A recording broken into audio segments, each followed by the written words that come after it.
Hey guys, and welcome to the finale of Let's Play Diablo 3. Now to be clear, this is only the finale of the story section of this walkthrough. I'm going to be showing off a few other things after the fact, including, various different things that the game allows you to do after you get through the normal difficulty and beat the story. Here we enter the Crystal Ark, or Arch as they call it. Yes, Keep going. she is trapped, and this, I'm not sure if this happens every time, but it seems to happen a lot. This is one of Diablo's abilities in the boss fight too, so you'll have to be aware of that, because that can happen to you as well as your higher. If it happens to you, you're probably going to die. Not necessarily, it depends on how smart the AI happens to be this time around.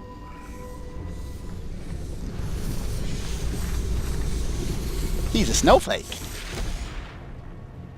The seven evils are one within me. I am Legion. Oh god, no, not that movie. That's a horrible movie. Here we have Diablo, the prime evil. And he's got big fire explosion technique, and there are some healing wells hidden around here, I think one on either side. Teleport. Swipe with the claws, watch the ground, it'll go black. That's how you know that that's where he's going to try and trap you there. And he's got a Wake of Fire attack there. He's pretty fast, so he's hard to avoid. And I'm just gonna, whoa, teleport. He's got a number of interesting attacks. There's another one. I think he's got one more attack that I haven't showed off. Okay, that's two more attacks. He's got that fireball. Hurry up and use your more interesting attack that's reminiscent of the last game. Come on, where's lightning? Show me lightning! Ow! Apparently I'm infected by Curse of Destruction. And while I was looking there, I got myself stuck. He can lift you up and get you out of there, which is beneficial, as opposed to being stuck in there. Would you get off of me with this stuff? You have another attack. I want to see it. Show me your other attack. Anyway. A lot of it's fire. If you take out about half of his life. Enough! Let us see how you fare in my realm of terror. Realm of Terror. And for the Lord of Terror, I guess that makes sense. Only by defeating us can you return to your own realm. Us? But none have ever crawled from the depths of their own terror. Is he Venom? In the Spider-Man series, in many incarnations of the Spider-Man series, Venom refers to himself as we instead of I. Now, here we have a Shadow Clone. Insert Naruto reference here. And he'll taunt you, and there's not, this is a very small map. I never even actually explored the entirety of it. I wonder if there's anything else sitting around here. I've never gone through a lot of this map. So let's actually do that now for the first time in all the time that I've played this game. Normally I stay down in this bottom little section. I never... Oh, there he is. What he'll do is... Yeah, he's gonna... Let's stay away from that. You want to take out your Shadow Clone, which basically... I don't know if their stats are based on you, but what he'll do is he'll summon a Shadow Clone after you deal some damage to him. You shall never wake from this nightmare. And once he does that... Yeah, he'll disappear like that. He'll summon a Shadow Clone. You'll have to fight the Shadow Clone. Once you kill the Shadow Clone, he reappears and you can take him down. He's got some of the more similar spells he has in the other variation, but he's only a shadow, so he's not as powerful. He's just as annoying, though, and this is probably even more annoying, especially if you're doing this with a party. If you're doing this in a party, this can be one of the most difficult parts of the entire game. Even more so than Izulit. And that's because, say, you're a wizard, and you're in there with a really high-level Demon Hunter. The Demon Hunter clone might be able to one-shot you. Demon Hunters are, a lot of them anyway, are considered glass cannons. High damage, no defense. But if we take down the shadow clones... This wretched light must be eradicated. We settle in for the final battle. All that you have known, all that you have ever loved, shall die along with you, Nephilim. For future reference, now that we've basically finished the game, hit escape to cancel, and then you'll have a dialogue box, you know, cancel or okay, and you'll have an option to skip pretty much every cutscene in the game. And line of dialogue, and he is not immune to being frozen. There's his lightning, Crimson Lightning attack. Very similar to the way it was in Diablo 2. Let's not get stuck in there. Let's see if we can take him down. Let's let my Hydra do it. My Hydra killed him. Once he's down to almost no life, he's technically dying in this thing, even though he's got a health bar. And you'll wait a while, and you'll get the achievement for destroying Diablo, or killing Diablo. And then you have to hit him a couple more times, or just wait it out. And we get victory. I think every time you fight Diablo, you get at least one of each kind of gem. Oh, no, you don't. You usually get 4 gems anyway. Now, here, if we talk to Ariel, we end the game. But if you go and talk to any of your people, any of your quest, whatever they are, the hires, you get all of their dialogue options. So you could do their entire story now. And I think it would be boring to sit there and listen to the entire thing for all 3 of them right now. So I'm not going to do it. But you don't even have to, you know, talk to them throughout the game. Pretty much all of them are right here. I think there's maybe a couple that aren't. I'm not sure. It's probably better to get their dialogue throughout the game, but anyway, I can't talk to you. Let's talk to you. The day is won. Diablo is vanquished, and all evil with him. I would not be so certain. True evil never really dies, does it? Time will The standard yin and yang. We must have balance.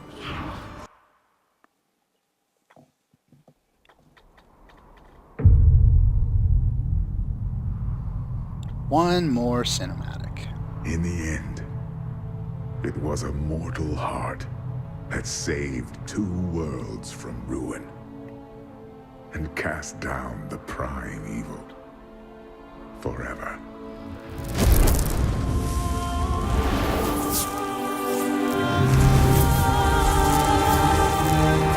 Hey, look! Satan's falling from heaven again! The imagery is not lost on us, Blizzard. We get it. The fallen angel, yeah, that's real original. But at least the illusion's there, and I guess that's cool for what it is.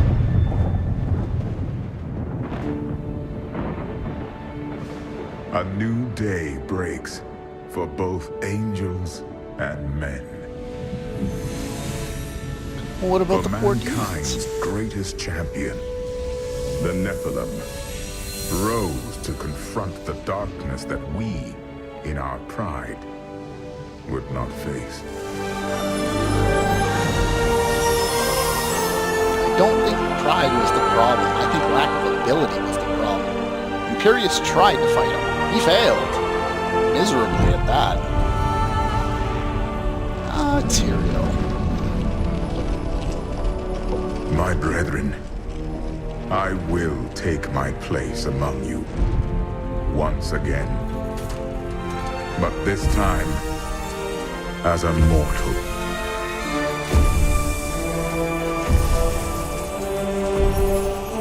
You're not going to Since live very long, justice right? has been met this day, I will now stand as wisdom. On behalf of those who risked all to save us. Forevermore, we shall stand together, angels and men, in the light of this glorious new dawn. Yeah, the Tyrael was always the Archangel of Justice, as they've mentioned a few times. Anyway, greater challenges await you in Nightmare. And we get the credits to roll. Yay! But yeah, since he was the Archangel of Justice before, now he is the Archangel of Wisdom, even though he's no longer an angel. And if he plans on staying alongside everyone else in heaven to watch over people, how is he going to survive there very long as a mortal? It really doesn't make a lot of sense. He won't be able to stand there as a mortal. He'll have to become an angel again. Otherwise, he'll be around for, 40, 50 years, and then he'll croak. It's the limits of human anatomy. Unless you're Deckard Cain, in which case you'll live forever as long as you don't get slaughtered by Magda. Anyway, now I guess I could give you guys a little review of this, even though I've bitched about this game quite a bit throughout the Let's Play itself. The music it's there, it's atmospheric, it does what it's supposed to, it's nothing particularly special. It's not like the second game was, and I know I compare this to the second game a lot, and so do a lot of other people in their, reviews of this game. But, when you've made such a game such as the second one that has, is basically better in almost every single way than your sequel that you've put out, there's a bit of a problem there. And when you can call back to a game that is, 15 years older and they did everything right, it's a bit of a problem. It was a similar problem when they came out with the new Duke Nukem. Well, it was new. The new Duke Nukem, I think it was the Duke Nukem game, the newest one that came out a couple years ago. Yeah, that was supposed to be this great epic thing that took them all this time to make, and from the reviews I've heard, it fell flat. I'll never play it because although I definitely have some memories of, playing that every once in a while when I was a child, I never really got into Duke Nukem or Doom. I'm not a big fan of first-person shooters. I've never liked the first-person perspective since I saw it way back in Doom and Duke Nukem, and I could never get a grasp over it, even in some of the later games on PS2, because I always found that I could never manipulate the camera to react as fast as I think I would be able to if I was actually looking from a first-person's perspective like I am now. And, I could do that faster than the game can interpret it. So I just find it always seems laggy, so I prefer third-person games. And even then, I'm not a big fan of shooters in general. RPGs have been my bread and butter for many, many years. And, there are some other games, like I've just showed Illusion of Gaia. That's not really an RPG, though it has RPG elements. Diablo, again, not a traditional RPG, but it has RPG elements. There are other games, the side-scrollers I've played. Blizzard has done a relatively good job of producing games that I actually like. I wasn't a super big fan of, what are those games? Lost Vikings that they released on Super Nintendo way back in the day. I remember trying to play them and struggling because they were quite difficult, and I think that's one of the things they were known well for. Of course, I'd hopefully be better at them now. Yeah, right. But yeah, StarCraft, Warcraft 2 and 3, StarCraft 2, those games I enjoy. Not so much Warcraft 2. I haven't really played a lot of it, just enough. They had, 2 composers for the game in Diablo 2? Now they have 6. 6 people to compose the music. That's just great. It does its job. I can't complain about the music too much. It just doesn't stand out like the other stuff did. Now, as far as story goes, I talked about that a bit. The story itself is interesting. However, the characters, specifically the enemies, are not so interesting, and a lot of the supposed twists are pretty apparent. If you notice there on the voice actors, the bottom there, the male wizard, voiced by Crispin Freeman, as I mentioned before, very famous voice actor. Well respected by many who enjoy anime dubs. As far as gameplay goes, I could go into a rant about it, but I actually don't mind it that much. I like the system that they've implemented. It definitely needs work. I'll not defend it forever, but it's not as bad as a lot of people seem to make it out to be. You know, some people I've talked to have seen things about the game and said that they won't play it until that part of the game is fixed, and who knows if they'll ever fix that specific part of the game or not. You know, there are a lot of cases where you know that they're not going to fix it. They've already announced that they're going to fix the auction house by getting rid of it, which I think is the wrong answer, but they're going to do it, so it's already set in stone.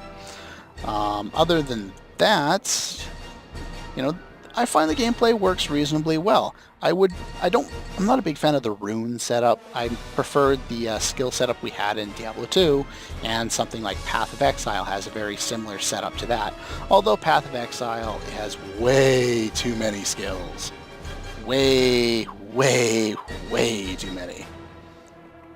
Not a big fan of that. I can see where people would have a lot of fun with Path of Exile, but for me, it's too complicated. Just like Hexus Force. Hexus Force is an RPG for, I think, the 3DS or something like that, and it has a lot of crafting items. And it just seems like it would take so long to get into the game so that you could actually understand all of this stuff. And I know there are games in the past, such as Star Ocean Till the End of Time, and any of the other Star Ocean games really, where there are a lot of those items, but you know, you do get used to it. And I admit that I could probably get into it if I had the motivation to play. However, that motivation is not particularly high right now. I'm more interested in finding other games that I can make Let's Plays for, because I enjoy doing this. Other than that, the characters in this game, you know, the characters you control, the barbarian, the monk, the wizard, the witch doctor, and the demon hunter, I'm trying to remember the characters I don't like, you know, they're bland as all hell, which I actually don't have a problem with. You can't give them characters in this game. You know, they're supposed to be a righteous blank slate, you know, allowing the player to put themselves in their position. And in this case, you know, a game that's really based around online play is not supposed to have this most epic storyline and these great characters to interact with. It's more about the online play. That's what people buy the game for. Me personally, when I first played Diablo 2, it was because a friend of mine was playing it, so I wanted to be able to play it as well. And so it was for the online play. And when I got into the story, I really enjoyed it. And from that story, I leapt into the Diablo books that they have released on the lore of the game. And I've probably read some, 7 or 8 books in the Diablo series. I can't remember how many there are, but I've read a whole bunch of them, and they're very interesting. It's a lot of fun to follow the characters that are painted by these, authors in these books. And, the background lore on the Diablo universe is also a lot of fun to deal with and to delve into. So I definitely enjoy that. However, with this game, it's just, I don't know, maybe it's not enough. If we, for this Let's Play, I didn't go into all the background information, all the extra books and talking to people multiple times. If you want to, that improves the game dramatically in terms of the storytelling aspect. The problems with the primevals aside, it becomes a very interesting game to explore into when you get to that point. Other than that, talk about story and characters, music, graphics, 20 out of 10? Can I do that? They're not that great, not 20 out of 10 great, but they are definitely really, really well done. The graphics in-game are nice, they're smooth, they don't look out of place, they're not, super advanced, it's not Crisis, God forbid, but, at least it is what it is. It's good, it's smooth, it looks nice, there's a lot of details all around the different screens that you get to go to. You can interact with the world, which I like, sending chandeliers crashing down on your enemies, walls falling down on your enemies. It's a really cool idea to implement. I lost my train of thought.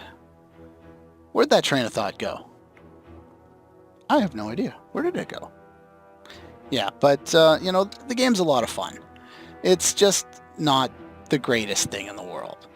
Still enough fun to play, still enough fun to, waste far too much time on in my case. But, it's enough fun that, you can play it half-assed and, just enjoy it for what it is. If you're one of those people who wants to get to, the top of the game and be the best you can be and have the best items of all, of everyone, be in the top, tier, stuff like that. I'm not like that, but if you want to do that, this game has a lot of opportunity for doing that. However, the unfortunate part is a lot of your ability to do any damage in this game and to have a good character, it's not about leveling up as much as it is about being gear dependent. And that I find is one of the bigger downfalls of the game. Having a gear dependent system isn't as fun. I'd like, them to implement, like ever since World of Warcraft started doing this with implementing a level cap. That's bugged the hell out of me. That's always bugged the hell out of me. Around the time that game came out, we got Star Ocean games, years and years before, that allowed us to go up to level 255. Why, in all that is holy, would you think that this is a good idea to implement this level cap? I understand the financial reasoning behind it, so you can release expansions and raise it, but you don't have to have 100 as your max level. You can make it, 150. 250. 255 holds a special significance to a lot of people, especially when it comes to coding, but that's just because it was a max value at some point in time, but can't recall when actually. I think I mentioned that in my Final Fantasy IX review actually. 64,000 some odd was the maximum you could input with a string of 6 or 8 characters in hexadecimal.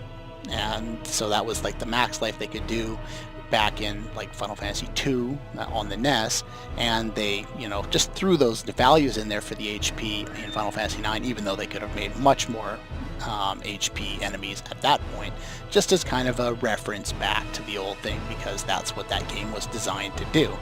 It was a reference back to everything that had come before, and leading that back into Diablo 3. Diablo 3 is not like that. Diablo 3 is moving forward and forgetting what has come before a lot of the time. We've seen Tyrael in games past, never as a human. We've had Deckard Cain in every game in the past throughout the entire game. We get him for half an act and they kill him off. Again, I bitched about that when it happened, but that really bugged me. The fact that he was even alive to begin with at the start of this game 20 years after the events of Diablo 2 didn't make any sense. The guy was like 95 before or something ridiculous like that. He shouldn't be around until he's 100 plus, being, all haggard and barely able to walk. I would have been fine if they had just thrown Leah at us without Deckard Cain and said that she was the descendant of Deckard Cain and that he passed all of his knowledge on to her, except for she was having a hard time fighting through and trying to figure out exactly what he was trying to tell her, because she hasn't read through all the books yet, because Deckard Cain is a big bookworm. A very big bookworm. Reminds me of Uncle from the Jackie Chan Adventures. Something about research. Nah. Anyway, these credits are going on longer than I expected them to. Wow, I'm running out of interesting things to say. Well, a while ago I did. But, I don't know. Hurry up and end already. How many credits can you possibly have for a game? Does anybody want me to continue watching the credits? Normally I do, but normally I know they're going to end in, like 3 to 5 minutes. At this point, I don't know what to do. I should just throw on fast forward.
Finally! Wow, that was a long ending. I have no idea where I was before I started to fast forward. That just took way too long. Fast forwarding, right, my review of the game. At this point, we start in Nightmare difficulty here, and we just click Start Game. We load it up Let again. us fight this evil together. This place reeks of the dead. The fallen star must be near. And everything Yes, plays we have out much like yet it to do. did before. Absolutely everything plays out the way it did before. There's nothing different about the game other than the difficulty. So again, we go and talk to people. Now we'll allow us to cancel all of the dialogue since we've already heard it before. I just want to get into town here.